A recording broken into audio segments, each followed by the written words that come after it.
అల్లు అరవింద్ గారికి ముగ్గురు కుమారులు అనే సంగతి చాలా మందికి తెలియకపోవచ్చు. ఆయన రెండవ కుమారుడు అల్లు అర్జున్, మూడో వాడు అల్లు శిరీష్. ఇక అల్లు వెంకట్ అనబడే బాబీ ఆయన ప్రథమ పుత్రుడు. ఈ మధ్య అల్లు వెంకట్ ఒక గొడవలో ఇరుక్కున్నాడు. ఎప్పుడూ మీడియా దృష్టిని ఆకర్షించిన Allu Venkat over the moon అనే పబ్లో పార్టీ చేసుకోవడానికి ఫ్రెండ్స్తో వెళ్ళాడు. దశపల్లా హోటల్లో ఉండే ఈ పబ్కి టాలీవుడ్ సెలబ్రిటీస్ చాలామందే వస్తూ ఉంటారు. అల్లు వెంకట్ని ఎవరూ పట్టించుకోకపోయినా ఇతను అల్లు అర్జున్ అన్నయ్యగా చాలామంది అక్కడ గుర్తిస్తారు.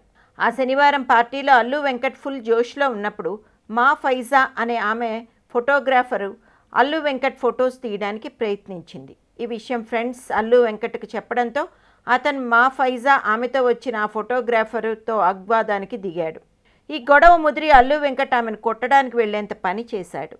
ముందు మా ఫైజాతో గొడవకు దిగింది అల్లు శిరీష్ అనుకున్న హోటల్ మేనేజ్మెంట్.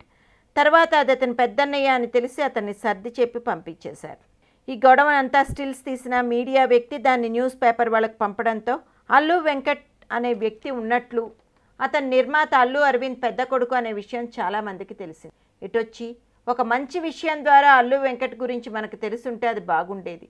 ఇలా పబ్లో ఒక మహిళతో గొడవ పడుతూ మీడియా దృష్టికి రావడం చాలా దారుణంగా అనిపించింది. ఇకనైనా ఇలాంటి చిల్లర గొడవల్లో అల్లు వెంకట్ ఇరుక్కోకుండా ఉంటే బాగుంటుంది అంటున్నారు మీడియా వర్గం వాళ్ళు.